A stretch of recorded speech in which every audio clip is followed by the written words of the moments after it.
Teman-teman online, perkenalkan nama saya Diana Michelle Valencia, NRP 1810144 dari Universitas Kristen Maranatha, bagian ilmu kesehatan masyarakat, dan dengan pembimbing saya Dr. Dani MKes.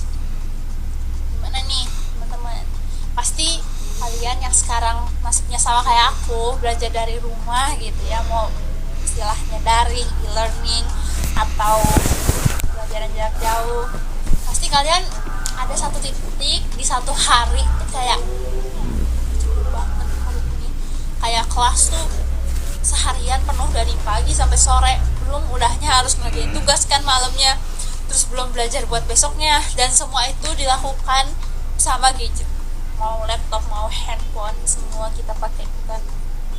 Lagi teman-teman yang udah kerja juga nih, misalnya kan sekarang harus bikin kerjaan di laptop, belum kalau misalnya ada meeting juga pasti via laptop maupun handphone gitu kan.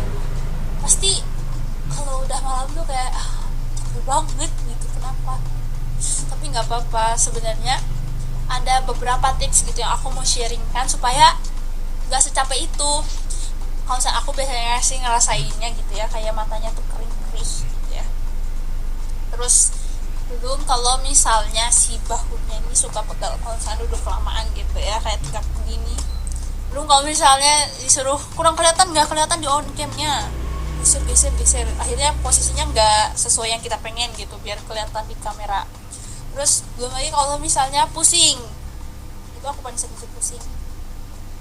Terus kayak gimana sih caranya nih, aku kasih tahu ya sedikit aja sih guys, semoga membantu ini. Jadi kalau misalnya lagi lihat kelas nih, kalian sadar gak sih dari tadi aku sering kedip-kedip begini. Sebenarnya itu bagus guys untuk melubrikasi bagian mata gitu ya, biar nggak terlalu kering.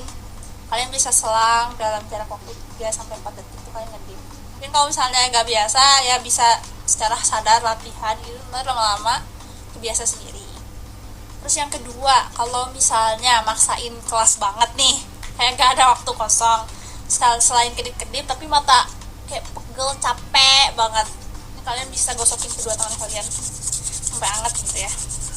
Terus kalian templokin ke mata kalian, tangannya taruh gitu, terus kayak gosok lagi, dan itu tuh membantu merelakskan mata sih menurut aku, karena kan tangannya tuh hangat, terus di kompres hangat, siapa sih yang nggak enak gitu kan, pasti ototnya jadi relax gitu.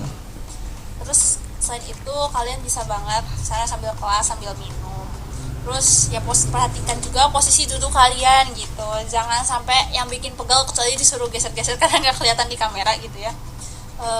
Terus usahakan, nah daripada panjang-panjang aku jelasin di sini, kalian bisa lihat post aku yang sebelumnya tentang posisi duduk yang baik untuk di depan komputer gitu ya teman-teman.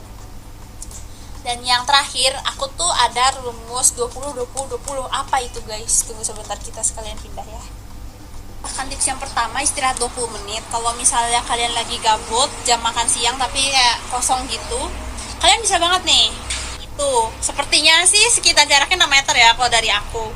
Jadi kalau misalnya dilihat, wah daunnya hijau gitu, selama 20 detik kayak diliatin aja guys, gak apa-apa. Ya guys, tips dari aku, semangat untuk para pejuang online, dan terima kasih banyak teman-teman. Kenalkan, nama saya Diana Michelle Valencia, NRP 1810144 dari Universitas Kristen Maranatha, bagian ilmu kesehatan masyarakat, dengan pembimbing saya Dr. Dani MKes. Sekarang aku mau jelasin tentang cara cuci tangan nih. Banyak dari kita gitu cuci tangan tuh buru-buru gak sih, kayak soalnya males ngegosoknya, males nungguinnya. Belum kalau misalnya buru-buru, misalnya kayak mau makan tuh, mana lapar kan pasti buru-buru gitu. Nah di sini aku mau jelasin bedanya cuci tangan yang gitu buru-buru sama 7 langkah yang sudah disarankan dari WHO. Simak ya teman-teman. Jadi ini tuh kita anggap sabun ya guys. Aku pakai sabun tangan biar kelihatan gitu. Biarkan ini putih jadi kelihatan. Misalnya kalian lagi kelas terus buru-buru cuci tangannya karena lapar banget, aduh lapar banget sumpah. Nah, kalian bisa lihat ya, ini tuh ada bagian yang belum kena sama sekali. Yang di sini juga biasanya tuh kan kalau udah kayak gitu tapi kayak masih aja bagiannya nggak kena gitu. Maka dari itu kita harus mencuci tangan yang betul supaya semua bagiannya tuh kena dengan cara cuci tangan 7 langkah. kita akan mencoba dengan metode cuci tangan 7 langkah ya teman-teman, supaya bisa tahu bagaimana cara kerjanya dan membuktikan apakah semua bagian terkena atau enggak. Jadi pertama kita gosokkan ke bagian kedua tangan kita, bagian telapaknya, lalu kita cuci bagian sela-sela jarinya juga digosok dan punggung tangannya. Oke, setelah itu kita akan menggosok bagian dalam sela-sela jari kedua tangan. Lalu setelah itu kita akan mengatupkan kedua tangan kita untuk membersihkan bagian dalam jari. Lalu kita akan mencuci bagian jempol, sekarang menggosok mulai dari pangkal jempol sampai ujung jari jempol. Sebelahnya juga. Lalu tidak lupa kita juga mencuci bagian ujung-ujung dari jari dan sela-sela kuku ke bagian telapak tangan yang bersebelahan. Lalu yang sebelahnya lagi. Oke, dan terakhir jangan lupa bagian pergelangan tangan. Nah teman-teman bisa lihat kan bedanya dari yang tadi, ini semua bagiannya tuh kena gitu. Jadi membuktikan bahwa tangan 7 langkah itu efektif ya teman-teman. Setelah kalian lihat videonya tadi, udah tahu kan bedanya kalau sekarang cuci tangan cepet-cepet sama 7 langkah itu beda banget hasilnya.